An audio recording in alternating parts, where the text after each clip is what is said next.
오늘 우리에게 주시는 하나님의 말씀은 마태복음 16장 13절에서 18절까지의 말씀입니다. 신약성경 마태복음 16장 13절에서 18절까지의 말씀입니다. 우리 앞에 화면 보시고 다 같이 한 목소리로 말씀 읽겠습니다.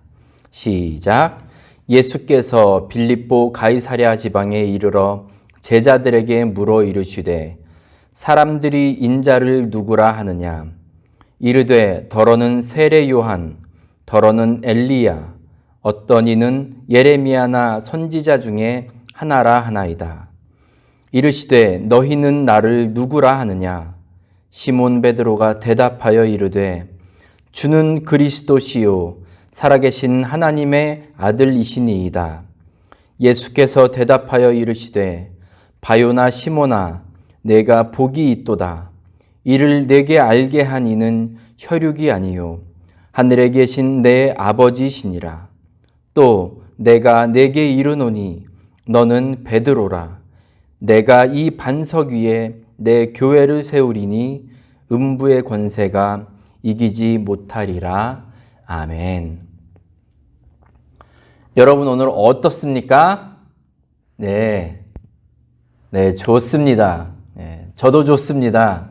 오늘도 함께 예배하는 우리 모든 성도님들 한 분 한 분에게 우리 아버지 하나님의 은혜와 평강이 가득 넘치시기를 간절히 축복합니다. 아멘. 제가 고등학교 때 그리고 대학교 때 겪었던 가장 기억에 남는 사건 두 가지가 있는데 그 중에 하나는 1994년에 일어났었던 성수대교가 무너진 사건입니다. 사진을 한번 보시면 성수대교 이 다리, 한강 다리가 중간이 이렇게 뚝 끊어지고 말았습니다. 제가 고3 때 일어난 사건인데요. 그날 제가 등교를 하고 얼마 되지 않아서 갑자기 난리가 났습니다. 사이렌 소리가 들리고 막 우리 친구들도 난리가 났습니다. 돌아다니면서. 아침부터 뭔 소란이냐고 물어봤더니 성수대교가 끊어졌다는 겁니다. 세상에 그런 말도 안 되는 소리가 어디 있습니까? 무슨 다리가 끊어집니까? 저희 학교가 그 성수대교 그 옆에 바로 있었거든요. 그래서 3층에, 제가 고3 때 3층에서 이게 멀리 이렇게 봤습니다. 그런데 정말 거짓말같이 다리 중간이 또 끊어져 있는 겁니다. 이게 보고도 믿을 수가 없는 사건이었습니다. 또 그 다음에 1995년 6월 달에 삼풍백화점이 무너진 사고가 있었습니다. 이 삼풍백화점은 강남에 위치한 아주 고급 백화점이었습니다. 이거 그냥 허름하게 지어진 허름하게 지어놓고 이름만 백화점 하는 그런 수준의 건물이 아니라 명품들이 아주 즐비했던 그런 백화점이었습니다. 그리고 이 백화점은 1989년에 오픈을 했는데 겨우 지어진 지 6년 만에 건물이 무너진 겁니다. 성수대교와 삼풍백화점 이 두 개 모두 무너진 이유는 부실공사 때문이었습니다. 삼풍백화점의 경우에는 정말 실소가 터져 나올 만한 그런 이야기들이 후에 들려오기도 했는데 그 중에 하나가 이제 건물이 무너지기 직전에 그 백화점 간부가 그 현장을 가봤답니다.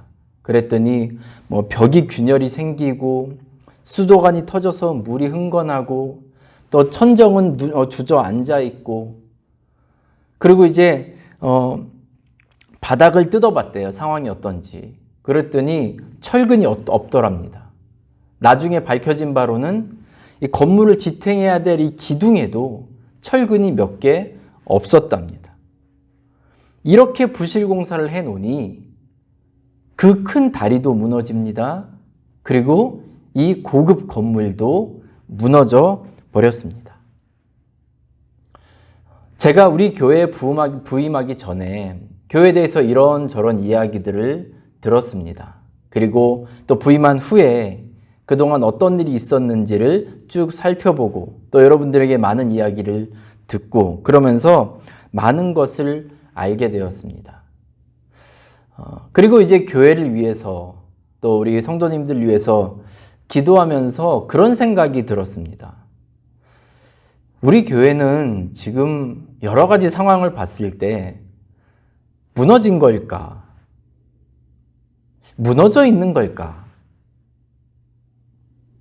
여러분 어떻게 생각하십니까?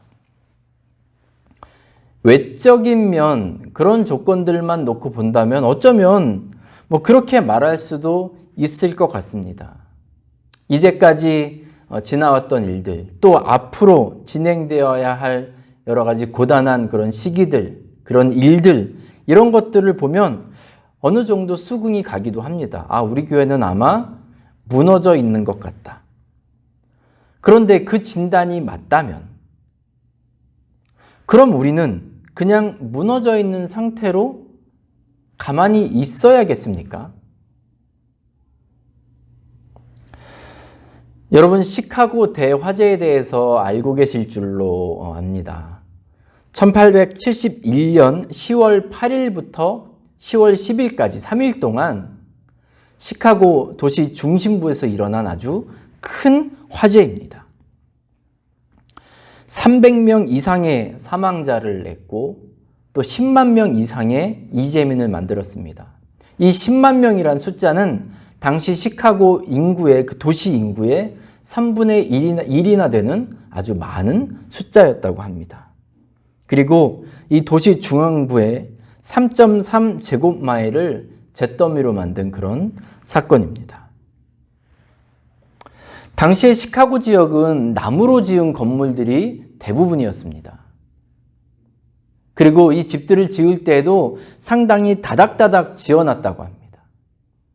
그리고 이 화재가 일어나기 한 두세 달 전부터 극심한 가뭄이 있어서 아주 그냥 바짝바짝 말라있는 상태였다고 합니다.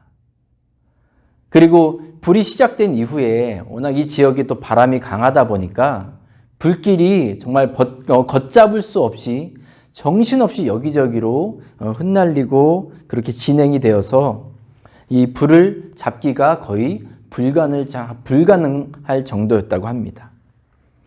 그리고 이제 도시 중심부에서 그 근처에서 불이 시작되고 나니 모든 이 주요한 건물들, 이 중앙에 있는 중요한 건물들, 공공기관, 학교, 은행, 교회들 여러 건물들이 다 잿더미가 되고 말았습니다.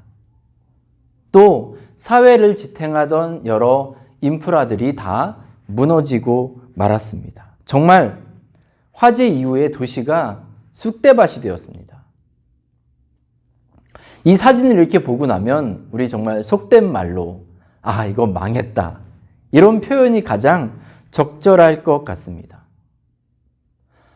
그런데 이렇게 폐허가 된 이 시카고 이 도시에 놀라운 변화가 생기기 시작했습니다.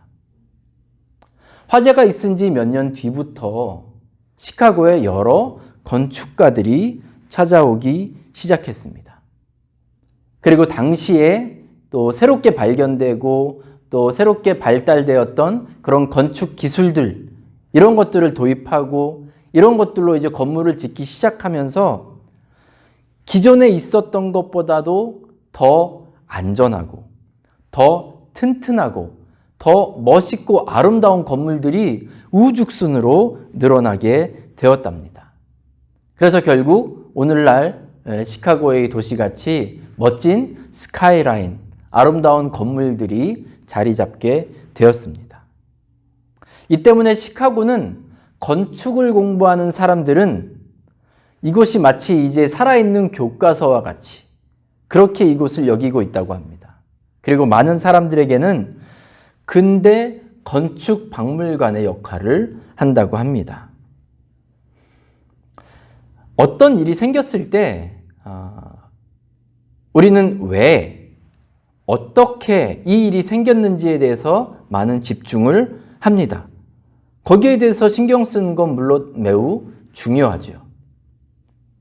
그런데 그보다 좀 더 중요한 것은 그 이후입니다. 어떠한 일로 무너짐이 생기고 파괴됨이 생겼다면 이제 그 이후에 잘 세우는 것, 이전보다 더 튼튼하고 더 아름답고 더 건강하게 세워가는 것, 이것이 정말 중요한 일입니다. 이런 면에서 볼 때 저는 우리 교회가 어디로 나아가야 될지 저는 분명하다고 생각합니다. 우리 교회는 앞으로 더 튼튼하고 더 건강하고 더 아름답게 세워져야 합니다. 저는 이것을 놓고 늘 기도하고 있습니다. 물론 아픔과 또 슬픔과 고통 이런 것들이 아직까지 끝나지도 않았습니다. 앞으로 계속될지도 모르겠습니다. 하지만 지금 우리는 우리 교회를 아주 잘 세워나갈 수 있는 그런 좋은 기회를 마주하게 되었습니다. 왜냐하면 무너져 있기 때문에 그렇습니다. 시카고 도심이 정말 아름답게 새롭게 재건축될 수 있었던 이유는 그것이 완전히 무너졌기 때문입니다. 참 역설적으로도 완전히 무너진 그곳에서 이제 새롭게 더 멋지게 더 건강하게 세워질 수 있는 그 가능성을 우리는 바라볼 수 있습니다. 그래서 저는 앞으로 한동안 우리 교회가 어떻게 하면 더 건강하고 더 아름답고 정말 주님께서 보시기에 기뻐하시는 그런 교회로 잘 세워져 갈 수 있을지에 대해서 함께 말씀을 통해서 은혜를 나누고 또 어떠한 것을 우리가 기억해야 할지 어떠한 것을 변치 않을 그 기준으로 삼아야 될지에 대해서 말씀을 나누려고 합니다. 여러분 먼저 우리가 이 질문에 대해서 한번 생각해 봤으면 좋겠습니다.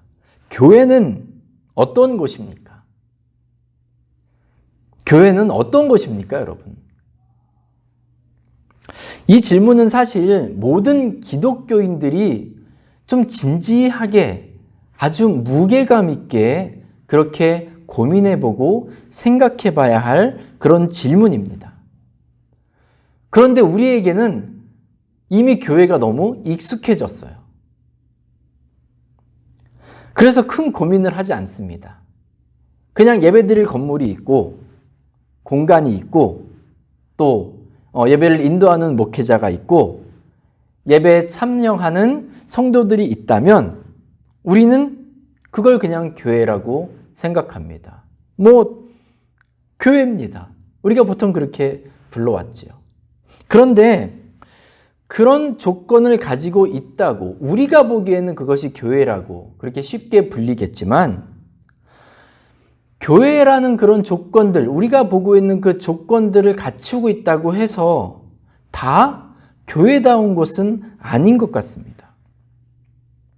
제가 지금 교회라고 말씀을 드릴 때에는 건물로서의 그런 의미로 제가 교회라고도 말씀을 드리지만 하나님께 부름을 받은 예배자 한 사람 한 사람을 또 교회라고도 저는 의미하고 있습니다. 교회라고 생각했는데 전혀 교회다운 모습을 보여주지 못하는 그런 많은 교회들, 목회자들, 성도들. 그래서 우리는 정확하게 짚고 넘어가야 할 필요가 있습니다. 교회를 세우는 데 있어서 가장 근본이 되는 것이 무엇인지 우리 함께 말씀을 통해서 살펴보겠습니다. 교회가 건강하게 세워지기 위해서 가장 필수적인 요건, 그것은 바로 올바른 고백이 있어야 한다는 것입니다. 교회는 제가 앞서 말씀드렸던 예배드릴 공간, 예배를 인도할 목회자, 예배를 드리는 성도들, 이러한 조건들, 외적인 조건들만 갖추어졌다고 해서 만족할 수 있는 그런 존재가 아닙니다. 오직 성경적이고 올바른 고백이 있는 그것이 바로 교회입니다. 바로 그때 교회는 건강하게 올바르게 세워질 수 있습니다. 그렇다면 우리에게는 어떠한 고백이 필요할까요? 오늘 말씀 마태복음 16장에 보시면 예수님께서는 제자들에게 두 가지 질문을 하십니다. 예수님은 제자들에게 참 질문을 많이 하셨습니다. 또 그 사람들을 만났을 때에도 그들에게도 질문을 많이 하셨습니다. 그냥 답만 알려주시면 참 좋을 것 같은데 예수님은 아무튼 질문을 많이 하셨습니다. 오늘 제자들에게 하셨던 두 가지 질문 중에 첫 번째 질문은 13절에 나와 있습니다. 사람들이 인자를 누구라고 하느냐? 이렇게 질문하십니다. 다른 사람들이 나에 대해서 뭐라고 말하느냐? 제자들은 자기들이 들은 이야기를 합니다. 어떤 사람은 세례 요한이라고 말합니다. 또 어떤 사람은 엘리야 같은 사람이라고 말합니다. 또 어떤 사람은 예레미야 같은 그런 선지자라고 이야기합니다. 이렇게 제자들이 대답합니다. 그리고 예수님은 이제 제자들에게 한 가지를 더 물어보십니다. 15절 보시면 이르시되 너희는 나를 누구라 하느냐 했습니다. 너희는 나를 누구라 하느냐.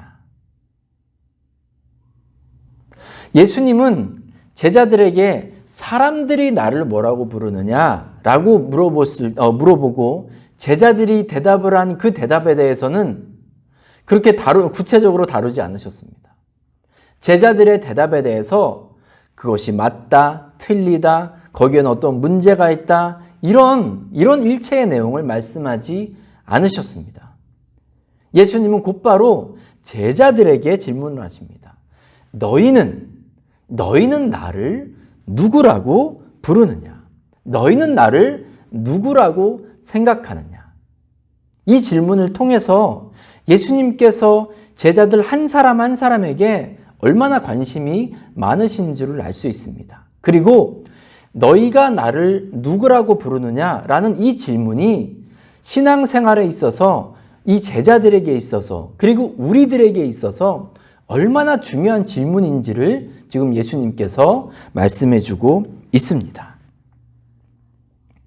자, 이 질문에 대해서 16절에서는 바로 이제 베드로의 대답이 나오긴 하는데 제 생각에는 예수님께서 너희는 나를 누구라고 부르느냐라고 질문하셨을 때 제자들 사이에 잠깐의 어떤 멈칫하는 그런 순간이 있었을 것 같습니다. 마치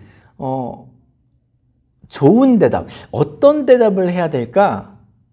어떤 대답을 예수님 원하실까? 좀 그렇게 잠깐 고민하는 그런 시간이 있었을 것 같아요.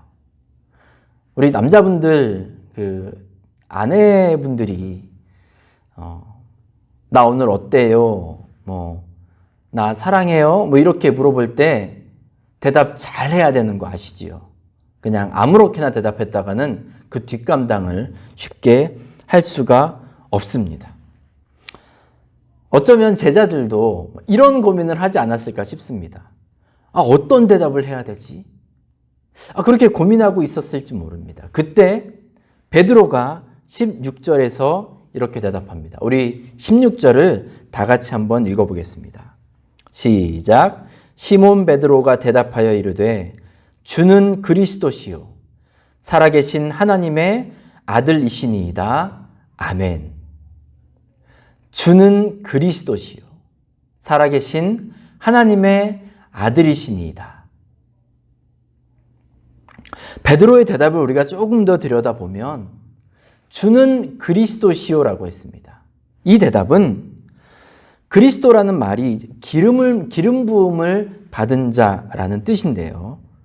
이스라엘에게 있어서 이 기름을 붓는다는 것은 하나님께서 아주 특별하게 세우신 왕, 선지자 또는 제사장 이런 사람들에게만 기름을 부었습니다. 그러니까 베드로가 주는 그리스도시요라고 대답했을 때 베드로는 이렇게 대답을 하는 겁니다.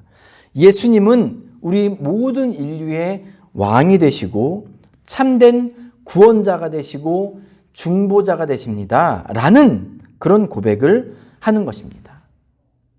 또 뒤이어 살아계신 하나님의 아들입니다. 라는 고백을 합니다. 이 고백은 예수님께서는 참 하나님이십니다. 라는 그런 고백입니다. 이러한 베드로의 대답에 예수님께서 뭐라고 말씀하십니까? 17절 보시면 바요나 시몬아 내가 복이 있도다. 이를 내게 알게 하니는 혈육이 아니요 하늘에 계신 내 아버지시니라 했습니다.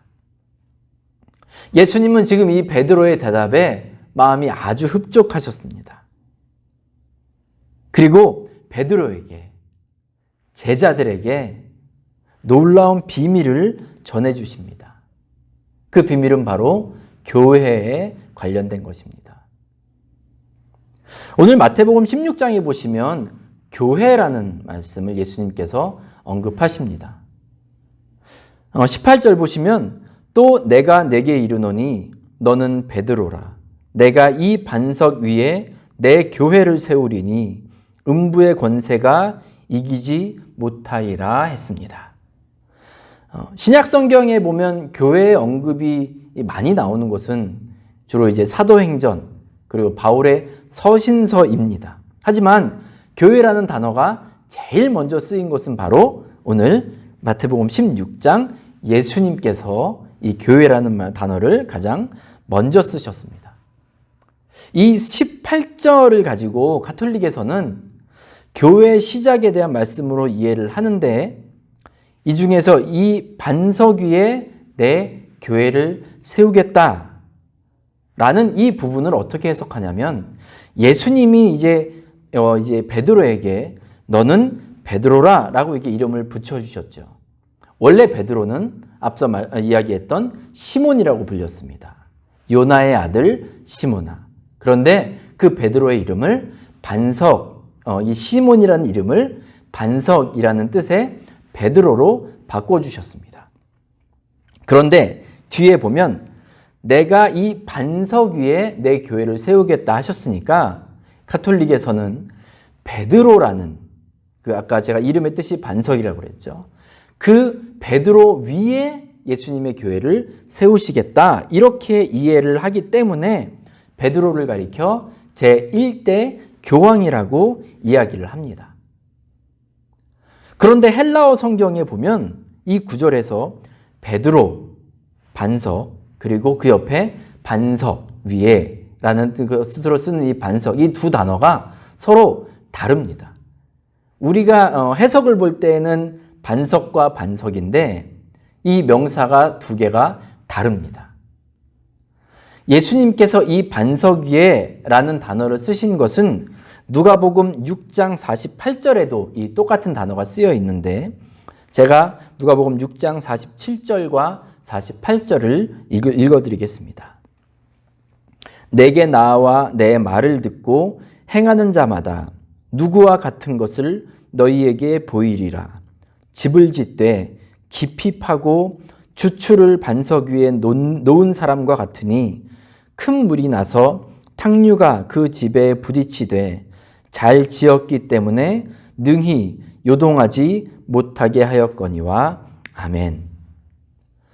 그러니까 지금 예수님께서 반석 위에 교회를 세우시겠다 이 말씀은 이 반석이 베드로를 가리키는 것이 아니라 베드로가 주님께 드린 고백입니다. 주님, 당신은 나의 왕이시고 구원자가 되시며 참 하나님이십니다. 이 고백 위에 주님께서 교회를 세우시겠다고 지금 말씀하신 겁니다. 그리고 이러한 고백, 그 고백 위에 세워진 교회는 음부의 권세가 이기지 못한다고 지금 약속하십니다. 여러분 믿으십니까? 주님께서 저와 여러분의 왕이 되시고 구원자가 되시고 참 하나님 되심을 여러분 믿으십니까? 주님께서 말씀하신 이 교회는 외형적인 조건이 갖추어진 곳이 아닙니다. 화려한 건물, 많은 사람들, 이런 것들이 있기 때문에 자동적으로 주님의 교회, 내 교회가 되는 것이 아닙니다.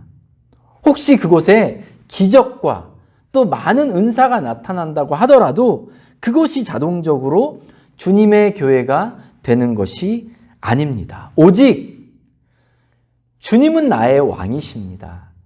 나의 구원자이십니다. 나의 참 하나님이십니다. 라는 그 고백이 있는 그곳이, 그리고 그렇게 고백하는 사람이 바로 교회임을 여러분 믿으시기 바랍니다. 그리고 이 고백을 향해서 믿음의 반응들이 나타나는, 행동으로 나타나는 사람, 모임, 우리 주님은 그곳을 교회라고 부르시고 특별히 내 교회다 이렇게 말씀하십니다. 오늘날 우리는 주님은 나의 왕이십니다. 나의 하나님이십니다. 이런 표현을 아주 많이 접하게 됩니다. 우리가 어떤 교회를 가든 어떤 예배를 드리든 참석하든 아마 이런 고백이 없는 곳은 없을 겁니다. 다들 그렇게 합니다. 말합니다. 그런데 문제는 이 고백한 대로 살고 있느냐 하는 겁니다. 말로는 주님을 왕이라고 하지만 실제로는 내가 영향력을 행사해야 됩니다. 말로는 주님이 나의 왕이라고 이야기하지만 그 결정권은 나에게 있어야 됩니다. 우리에게 있어야 합니다. 정말 많은 순간 그리고 많은 곳에서 주님을 정말 속된 말로 바지사장 취급합니다. 그냥 이름만 걸어두고 필요할 때에만 그 이름을 갖다 쓰면 되는 정도로 그렇게 이 구호, 이 고백을 가볍게 여기고 있지 않나 그런 생각을 하게 됩니다. 저는 우리 주님께서 행복해 하셨던 그 고백, 주는 나의 왕이십니다. 주님은 만물의 구원자이십니다. 우리 주님은 참된 하나님이십니다. 이 고백을 드리는 사람이고 또 이러한 고백을 이렇게 모은 그런 공동체가 되기를 저는 간절히 축복합니다. 그리고 이 고백이 우리 안에 있을 때 우리는 최소한 그 고백에 따라서 살기 위해서 애쓰는 사람들이 되어야 합니다. 그리고 정말 참된 왕이시고 참된 구원자 되시고 하나님의 그 말씀이 담긴 이 성경책의 말씀대로 우리 주님의 말씀대로 살기 위해서 무던히 애쓰고 노력하는 그런 우리 모두가 되어야 합니다. 주님의 말씀들에 대해서 정말 무겁게 여기는 사람들이 되어야 합니다. 그냥 내 입맛에 따라, 내 취향에 따라, 내 필요에 따라 취사 선택하는 그런 사람들이 되어서는 안 됩니다. 여러분, 주님께서 우리의 왕이시라면 왕의 명령대로 해야 될 것 아닙니까? 왕의 뜻대로 해야 되지 않겠습니까? 그렇지 않으면 옛날에는 다 죽은 목숨이었습니다. 우리 멋대로 할 수 있는 게 아니라는 말씀입니다. 스스로 그리스도인이라고 부르는 많은 사람들이 또 예수를 믿는다고 그렇게 고백하는 사람들이 이 기본 중에 기본을 무시한 채로 돈과 명예, 권력 여기에 눈이 멀어서 주님이 왕이 되시고 또 주님이 참된 주인이 되신 이 교회를 스스로 무너뜨리는 경우가 참 많이 있습니다. 이런 교회들은 공부를 얼마나 했든 또 얼마나 많은 사람이 모이든 간에 음부의 권세를 이길 재간이 없습니다. 왜요? 마땅히 우리 입술을 통해서 계속해서 반복되어야 할 이 고백. 주님은 나의 왕이십니다. 주님은 나의 구원자가 되십니다. 주님은 나의 하나님이십니다. 이 고백이 흔들리고 약해지기 때문에 그렇습니다. 여러분, 유명한 목사님들, 유명한 교회들 그런 것들 보면 초심을 잃지 않고 끝까지 겸손하고 아름다운 교회의 모습을 이어가는 곳이 생각보다 많지 않습니다.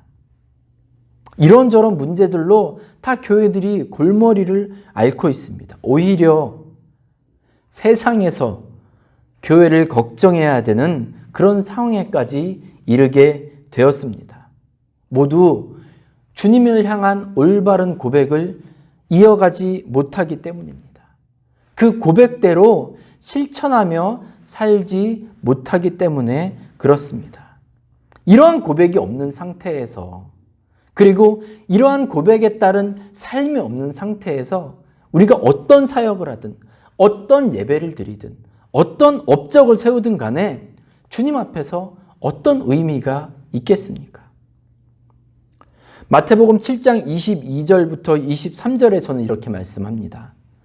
그날에 많은 사람이 나더러 이르되 주여 주여 우리가 주의 이름으로 선지자 노릇하며 주의 이름으로 귀신을 쫓아내며 주의 이름으로 많은 권능을 행하지 아니하였나이까 하리니 그때 내가 그들에게 밝히 말하되 내가 너희를 도무지 알지 못하니 불법을 행하는 자들아 내게서 떠나가라 하리라. 아멘. 여러분, 우리는 이 말씀을 좀 두렵고 떨림으로 받을 필요가 있습니다. 적어도 예수를 믿는다는 우리들, 그분을 나의 구세주로 영접했다는 우리들은 이 말씀에 대해서 두렵고 떨림으로 받아야 할 줄로 압니다. 사단은 그 어떠한 사람이나 어떠한 모임이든 주님의 이름으로 모인다는 그것을 어떻게든지 무너뜨리기 위해서 안간힘을 쓰고 있습니다. 여러분, 우리가 이것을 이길 수 있는 힘은 오직 그 올바른 고백입니다. 그 고백대로 살아내는 우리의 삶의 모습입니다. 여러분, 우리 정말 우리 신앙생활 정말 정신 똑바로 차리고 예수 믿어야겠습니다. 만약 여러분 앞으로 제가 혹시라도 이러한 고백에서 멀어지는 삶을 살고 있다면, 자꾸 그런 모습들이 보인다면 여러분 저를 찔러주시기 바랍니다. 목사님, 예수님이 주인이십니다. 예수님이 왕이십니다. 이렇게 저를 찔러주시기 바랍니다. 만약 여러분 중에 이 고백으로부터 멀어지는 분들이 있다면 제가 가서 아주 세게 찔러드리겠습니다. 우리에게는 절대로 다른 고백이 있을 수가 없습니다. 그리고 우리에게는 절대로 이 고백에 따른 삶을 벗어나는 삶을 살아서는 안 됩니다. 그 교회는 개인이든 모임이든 건물이든 무너질 수밖에 없습니다.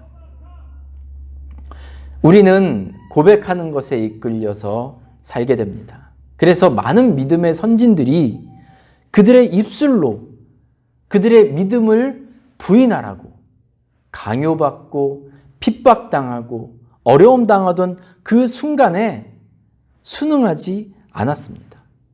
사실 그들이 요구받은 것은 그렇게 어려운 것이 아니었습니다. 그냥 잠깐 모른 척 눈 감고 다른 이름을 얘기할 수 있었습니다. 잠깐 모른 척하고 그냥 뒤돌아설 수도 있었습니다. 하지만 그들은 우리의 왕이요 구원자 되신 참 하나님 되신 그 예수님에 대한 고백을 포기할 수가 없었습니다. 서머나 교회의 목회자였던 폴립캅이라는 그런 분이 있습니다. 이분은 86세의 나이에 예수를 믿는다는 이유로 체포됐습니다. 그런데 이 사람의 경건함을 아주 높게 평가한 군인들 그리고 집정관이 이 사람을 살려주겠노라고 회유합니다. 딱 한 번만 그냥 예수님을 모른다고, 황제가 나의 신이라고, 그렇게 예수님을 부인하라고, 그러면 살려주겠다고, 한 번만 그렇게 하면 그 이후에는 당신이 어떻게 하든 우리가 상관하지 않겠노라고 이 폴리캅을 회유합니다. 그런데 그때 폴리카브는 이렇게 대답합니다. 86해 동안 나는 그분을 섬겼습니다. 그분은 나에게 어떤 그릇된 행위도 하지 않으셨습니다. 그런데 내가 나를 구원하신 왕을 어떻게 모독할 수 있겠습니까? 결국 그는 원형 경기장에서 화형을 당했습니다. 그는 그 고백 때문에 목숨을 대가로 지불해야만 했습니다. 그럼에도 불구하고 주님에 대한 고백을 포기하지 않았습니다.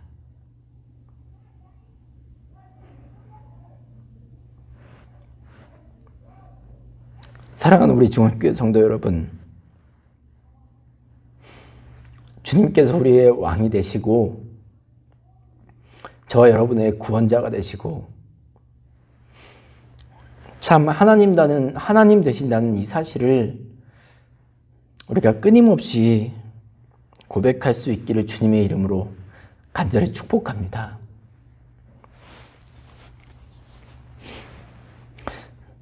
이 흔들리지 않는 이 고백을 통해서 우리 주님께서 오늘 마태복음 16장에서 우리에게 약속하신 것처럼 우리 주님의 교회를 세우실 것입니다.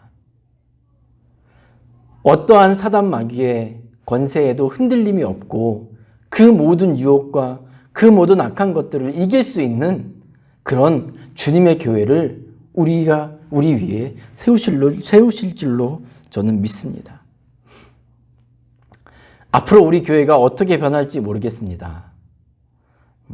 아마 구성원들이 바뀔 수도 있을 겁니다. 또 건물이 바뀔 수도 있을 겁니다. 어떠한 변화가 우리 가운데 찾아올지 모르겠습니다. 하지만 오직 주님은 나의 왕이시고 나의 구원자시고 나의 참 하나님이라는 이 고백만큼은 변하지 않는 우리 모두가 되기를 주님의 이름으로 간절히 축복합니다.